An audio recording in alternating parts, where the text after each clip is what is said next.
right, you guys, so it is a rainy day here in the high desert of Oregon.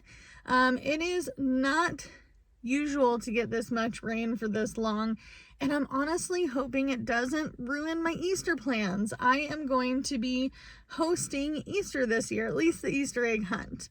Now, my friends have decided that we wanted to get together. We all haven't gotten together in a really long time, and we wanted to do an Easter egg hunt. So I decided to go to the Dollar Tree. I got some Easter eggs. I didn't get any candy quite yet. I should have done that yesterday or the day before, but I've been busy doing other things, which we'll get into in a second. Now, the Easter egg hunt, we will bring some little pre-packaged snacks, things that the kiddos like. I got a little list, so I'll probably be doing that. It is a part of my budget because I did budget for Easter. I don't know if I actually wrote it on my little booklet for the bill tracker or budget tracker. But I did, put aside $40 for Easter just because I knew it was going to be a thing. My kids decided they didn't want to do Easter baskets officially this year, which is the first year ever, which is kind of sad because that means they're old enough to not want to do stuff like this as much anymore. However, we're going to still have a good time. And I like watching the little kids go get the Easter eggs and all the different things. So I've been under the weather for the last 2 to 3 days, and I'm going to be real. I've been so behind on the game. I didn't go to the laundromat like I was supposed to. I did do like a little bit of laundry in Alive, if you saw that, but it wasn't like the big weekly laundry that I usually do at the laundromat. The other thing that I didn't do is I've been kind of not working for the last couple of days. So I guess that's given Jordan a little bit of a chance to get in the car and do some Easter Spark, where he's picking up tons of orders for like Easter dinner, Easter egg hunts, and all the different things. So he's been picking up the slack where I've been slacking because I have been legitimately sick. I have been sick to my stomach. Like, I am not going to lie to you. I thought that I was going to be down for the count for this holiday. I thought that I was going to be, having to go to urgent care kind of situation. And I'm not going to lie to you. There's no coffee today. It's just water. Just water. And I haven't had coffee in the last couple of days because my stomach has just been icky. And I couldn't figure it out. I'm like, I don't feel like I've got a fever. I don't feel like I've got the flu coming on and all the different things. And then it dawned on me after I called my doctor's office and I was like, listen, I don't know if I'm going to expel from one end to the other. I know that's TMI, right? But that's just normal when you have stomach stuff, right? Going on and you're like, I don't know, where I'm going to be at. Okay. And so I was like, I don't know if I'm really sick because other than the stomach pains that I was having, immense stomach pains, like somebody punched me in the stomach kind of situation.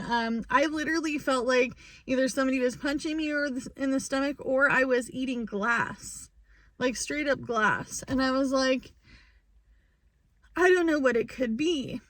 And she had asked me, she's like, are you consistently eating meals? I said, well, yeah, I eat my normal breakfast, lunch, and dinner. Are you taking your thyroid medicine and other medications with food in the morning? Are you still doing that? And I said, yes, I'm still doing that. Nothing's changed. Because before, when I was taking my thyroid medicine, it was making me extremely ill to not eat something before or after taking that pill. And for some of you guys, you take the opposite of what I take. If you have hypothyroid, you take the opposite. So you're taking an absorbent.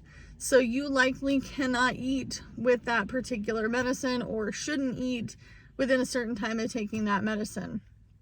I take a completely opposite medicine from you.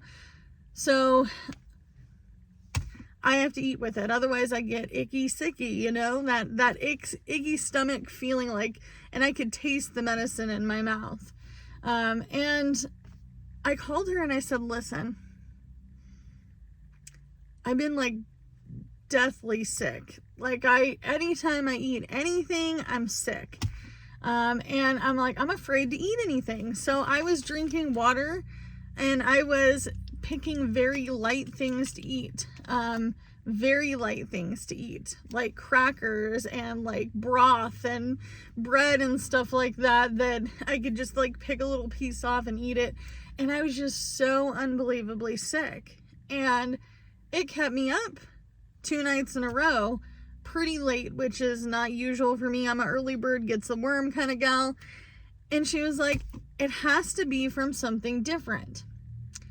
And mind you, my doctor sees both Jordan and myself, and she had Jordan do the endoscopy and colonoscopy to figure out the stomach issues that he was having. Come to find out after many trial and error and tests and all the things that Jordan is gluten-free. So I thought to myself, oh my God, I can't be gluten-free, guys. I can't be gluten-free. I could do some of it, but I can't do all of it. And I am just drinking water, sipping water. And Jordan's like, well, you know, 'tis life. You're sick. You stay home. I'll do the sparking. I'll make the dinner. I'll do all the things. He honestly, you guys, is the best husband ever. He picked up all of the slack as I'm like cowering with my water bottle. And you know what really dawned on me? And I didn't even think about it until I got a call back from the nurse assistant or their assistant of some sort. I don't know if she's a med aid or something like that. But she was like, hey, I'm calling you to ask you a question. And I said, what question's that? And she's like, has anything changed with your overall diet? And by the way, I just want to mention something before I continue on with this, because someone's going to probably think, oh, she's pregnant. I can't get pregnant because I have that doodad in my arm. I have that implant in my arm. So I actually don't even have periods. I know, TMI, but somebody's going to always be like, she's pregnant. Because I said that I've been stomach sick, right? Not the case.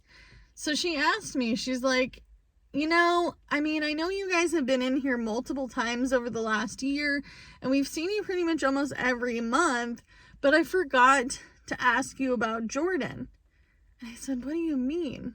This is my stomach, not his. And she's like, no. He's been eating gluten-free. So have you been eating gluten-free?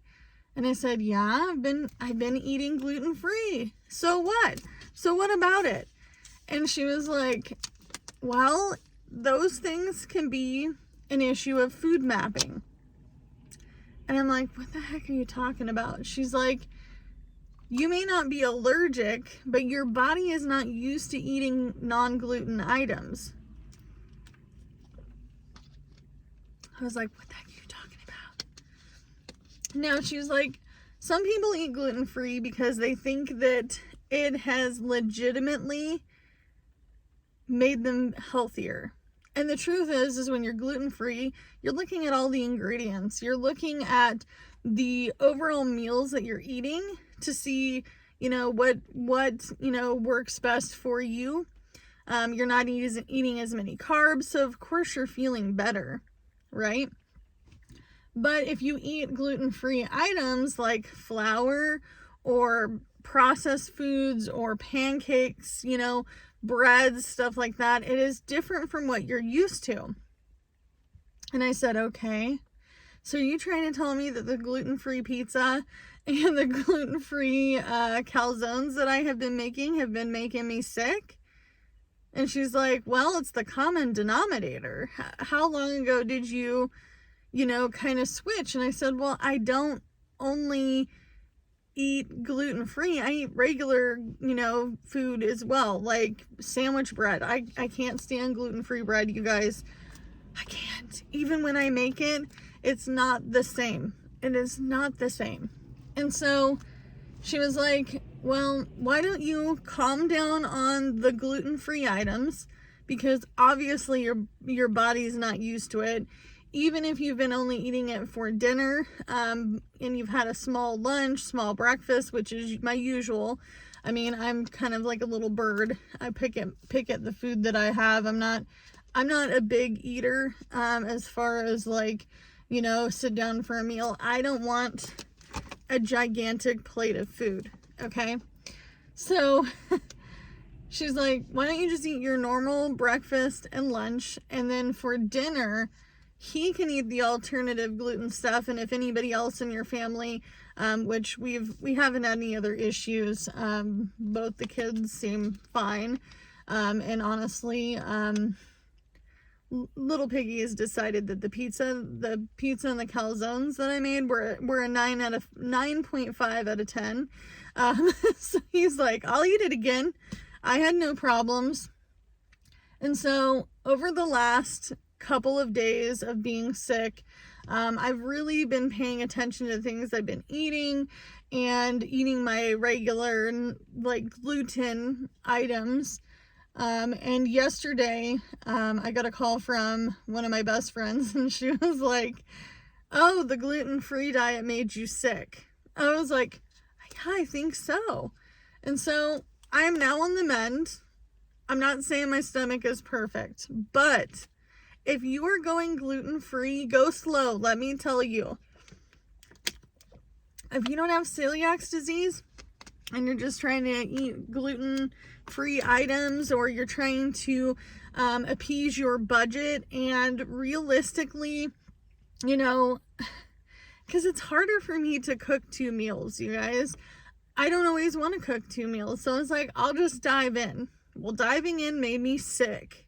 I mean, I was just like, I don't even know what is wrong with me. Like, I legitimately was like, there is nothing that I haven't homemade in the last few days. And come to find out that she was right. The gluten-free items were making me sick because I'm not used to the alternatives yet. So when I talked to her yesterday, I called and I said, listen, I've been eating, my regular diet, and I feel a lot better, and I'm not like, curled up in a ball dying. What do you suggest? She's like, take it slow. If you're going to eat gluten-free, go slow. She's like, you don't have celiac disease, eat your normal meals, and then maybe your one meal that you cook a day is going to be an alternative at night. And she's like, maybe stay away from the pre-made stuff. And I haven't really been eating any pre-made gluten-free stuff. I guess there was the box dinner from the Walmart brand, like stroganoff, that we did try. But overall, I've been just using gluten-free flours, but not every alternative diet is going to work for you, you guys. Not every single alternative diet is going to work for you. I remember when I first went vegetarian, I was golden. But when I went vegan, I went vegan for 4 months. After my split from my ex, I went vegan for, a few months, and it just was really not good for me. My body didn't really take it very well, no matter how much protein or different things I did with my diet. And it even came to the point where my doctor was like, this is not a diet for you. Like, you can't. And that's also the same time I started to realize that I had thyroid problems with my doctor. And so maybe that was a piece of it, but she was like, right now, this is not healthy for you and your situation. So, you need to at least be, bringing back some of the things that you're used to eating. And that goes the same for older folks. If you are trying your best to, get a healthier diet and it's not working for you, it may just be that your body is not used to it. It's not used to it. So that's why I've been out of commission. Today I'm back to officially doing some DoorDash in the morning. Jordan still wants to spark. He wants to spark this evening. And he wants to make sure that he does the Easter rush stuff today, because that's going to benefit, you know, our income. But I appreciate all of you guys kind of sticking with me the last couple days. I know there was like a time lapse of videos that I just didn't put out, where I didn't talk more about, you know, job hunting and all these other things, because I had to take a pause. Life happened. I got sick. So as always, you can only do what you can with what you got, because it's all you have to work with, and I'll see you in the next one. Bye, guys.